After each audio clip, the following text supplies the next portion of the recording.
বাংলায় ভালো সাঁতার প্রশিক্ষকের অভাব রয়েছে, ফলে ভালো সাঁতারু পাওয়া যাচ্ছে না। এমনটাই জানাচ্ছেন ডক্টর তপন কুমার পানিগ্রাহী, একজন বিখ্যাত সাঁতার প্রশিক্ষক। তিনি দ্রোণাচার্য পুরস্কার বিজয়ী এবং পশ্চিমবঙ্গ থেকেই তিনি একমাত্র এই সম্মান পেয়েছেন। সাঁতারুদের প্রশিক্ষণে তার অবদান অনস্বীকার্য। তিনি 2016 সালে এই পুরস্কার লাভ করেন এবং তার এই অর্জন তার শহর এবং তার শহরের মানুষজনদের জন্য উৎসর্গ করেছেন। শনিবার কলকাতা স্পোর্টস জার্নালিস্ট ক্লাবে OSSS ফাউন্ডেশন দ্বারা আয়োজিত সংবর্ধনা অনুষ্ঠানে তাকে লাইফ টাইম অ্যাচিভমেন্ট অ্যাওয়ার্ডে সম্মানিত করা হয়। ফাউন্ডেশনের দুইজন ডিরেক্টর উত্তম চক্রবর্তী এবং মিঠু চক্রবর্তী সম্মাননা প্রদান করেন তাকে। OSSS ফাউন্ডেশনের উদ্যোগে এদিন ইংলিশ চ্যানেল বিজয়ী রবিন বলদে মহাশয়কেও সম্মানিত করা হয়। মানুষ মানুষের জন্য, জীবন জীবনের জন্য, মূলত এই বার্তাকেই পাথেয় করে এগিয়ে চলেছে OSSS ফাউন্ডেশন।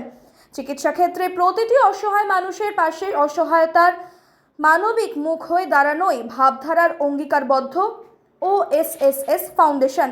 যে কোনো রকমের চিকিৎসা সংক্রান্ত পরিষেবার জন্য মানুষের পাশে থাকার বার্তা দিয়েছে এই ফাউন্ডেশনের ডিরেক্টর উত্তম চক্রবর্তী মহাশয়।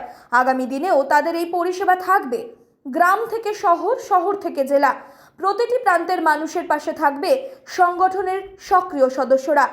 এমনকি এই দিন এই ফাউন্ডেশনের উদ্যোগে রোবাস্ট নামে একটি স্বাস্থ্য বিষয়ক কার্ডেরও শুভ সূচনা করা হয়। ডক্টর তপন কুমার পানিগ্রাহী মহাশয়, ডক্টর প্রফেসর সিদ্ধার্থ মুখার্জি প্রমুখ ব্যক্তিবর্গবৃন্দই উপস্থিত ছিলেন সেখানে। এই কর্ণধারটির দ্বারা এবং এই কার্ডটির দ্বারা প্যাথোলজি এবং ডায়াগনস্টিক্স ইনভেস্টিগেশনের ওপরে 25% অবধি সাবসিডি দেওয়া হবে। ফাউন্ডেশনের ডিরেক্টর উত্তম চক্রবর্তী মহাশয়ের অসহায় মানুষের প্রতি মানবিক যে ভাবনা, এই ভাবনাকে সাধুবাদ জানালেন অনুষ্ঠানে উপস্থিত সকল ব্যক্তিগণ। না, আমাদের যে ইয়াং কোচেরা আছে তারা যদি একটু ইকুইপড হয়ে যায়, তারা যদি আর একটু সিস্টেমেটিক্যালি ট্রেনিং করবার জন্য আইডিয়া একটা পেয়ে যায়, যারা সিনিয়র কোচ আছে তাদের কাছ থেকে আইডিয়া পেয়ে যায়, আমার মনে হয় এই যে আজকের দিনের এই প্রেজেন্ট জেনারেশন যেসব ছেলেমেয়েরা এখন কাজ করছে বা সুইমিং করছে, তারা স্টেট অ্যাওয়ার্ড মানে স্টেট লেভেলে পৌঁছেছে এবং ন্যাশনাল লেভেলে পৌঁছেছে এবং কেউ ইন্টারন্যাশনালে পৌঁছবো করছে, তাদের একটা গ্রেট সাপোর্ট হবে। And government suppose to come up and to help little more. They are doing it, but I felt it is not sufficient. Corporators should come up because swimming, athletics and gymnastics, swimming is one of the sports which they consider as a mother sports. Mother sports to be encouraged little more. So swimmers, it is not swimmers, those who are entering into the water, they are not in natural way they are doing. These unnatural movements they are doing. Everything they have to acquire. So those technicalities is a challenge. So is challenge overcome করে যখন তারা আর একটু এগিয়ে আসছে, তখন সেই সময়টা একটা সাপোর্টের দরকার। Support, technical support, financial support, দুটোই দরকার। আমাদের বেঙ্গলে যে ছেলেমেয়েরা প্রত্যন্ত এলাকাতে থাকে, তাদের কাছে ফাইন্যান্সিয়াল একটা বিরাট চ্যালেঞ্জ। ওইখানটা একটু যদি সাপোর্ট দেওয়া যায় থ্রু ক্লাব, থ্রু স্পোর্টস, যারা সুইমিং ক্লাব আছে যেসব ক্লাবগুলো, সেই ক্লাবগুলোকে ডাইরেক্ট যদি একটু হেল্প করা যায়, তারাই তো কাজ করছে এর পেছনে। আমি স্পেশালি সুইমিং এর কথা এই জন্য বলছি, যেসব স্কুলে সুইমিং পুল আছে আর যারা প্রাইভেট স্কুল আছে তাদের সুইমিং পুল নেই, তারা করুক। গভর্নমেন্টও একটা দুটো পুল বানাক। গ্রামে যদি একটা পুল দিয়ে দেওয়া হয়, আমার মনে হয় আজকে যদি পুল হয়, within 2 years time Bengal will dominate in India.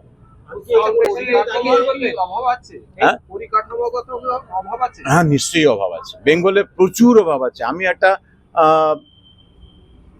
পুল আছে, একটা পুল তৈরি করতে কিন্তু অসুবিধা হয় না, পয়সা আছে, কিন্তু তারপরের যেটা মেনটেনেন্স করা এবং আমাদের যদি ইয়ং কোচদেরকে ইকুইপ করে ওখানে ছাড়া হয়, তাহলে আরো ভালো রেজাল্ট হবে। একটা ভালো কোচ এলো, পুকুরে সুইমিং শেখাচ্ছে বা লেকে করাচ্ছে, তাহলে we are not giving justification to that coach, because coach has learn certain modern techniques or with the help of sports science সেটাকে সে দেখাতে চায় কিছু, করতে চায় কিছু, এই ইউথগুলোকে নিয়ে। তো ওই পুকুরে বা একটা লেকে সেটা সব কিছুটা মানে 25% হতে পারে, কিন্তু 100% হয় না। একটা সুইমিং পুল হলে অ্যাটলিস্ট 80% আমি পেয়ে গেলাম। তো ইউনিক, দ্যাটস ওয়াই। বা মানে আমি তো বলবো এরকম একটা সংস্থাকে সকলে মিলে কর্পোরেট সংস্থাগুলো যেন এগিয়ে আসে, এবং তাদের তো সিএসআর ফান্ড আছে, তারা সেইভাবে এটাকে তো এগিয়ে এসে এটাকে সাপোর্ট করলেই, একটু 25% সাপোর্ট করে দিক। এই 25% সাপোর্টেই আমি বলছি, আমি তো পুরো ভারতবর্ষটা দেখেছি, এর চেহারাটা কি, এই 25% সাপোর্টেই Bengal will be on top in India at list.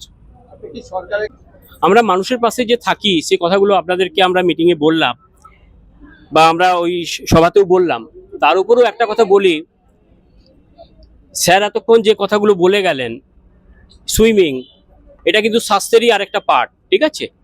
এই সুইমিংটাকে যদি আমরা সত্যিকারের ওয়েস্ট বেঙ্গলে যে অভাবটা রয়েছে, সেই অভাবটা যদি আমরা অর্গানাইজেশনের তরফ থেকে পূরণ যদি করতে যদি পারি, তাহলে আগামী দিনে শয়ে শয়ে ছেলে, গ্রাম বাংলার প্রত্যন্ত গ্রাম বাংলার ছেলে মেয়েরা, তারা কিন্তু আজ একটা বৃহৎ জায়গা কিন্তু তৈরি করতে পারবে।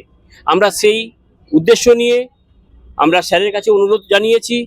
স্যার আমাদেরকে সব রকম সাপোর্ট করবেন বলেছেন, যাতে আমরা সেন্ট্রাল গভর্নমেন্ট থেকে হোক, বা এফসিআরএ ফান্ড থেকে হোক, বা সিএসআর ফান্ড থেকে হোক, আমরা সেই টাকা নিয়ে আমরা যাতে সেই স্পোর্টস ইউনিভার্সিটি তৈরি করতে পারি। স্পোর্টস ইউনিভার্সিটি মিনস শুধু যে সুইমিং তা তো না, সুইমিং বাদ দিয়েও আদার্স কিছু রয়েছে, সেই আমরা যাতে স্পোর্টস ইউনিভার্সিটিটা তৈরি করতে পারি, এটা আমাদের প্রধানতম উদ্দেশ্য।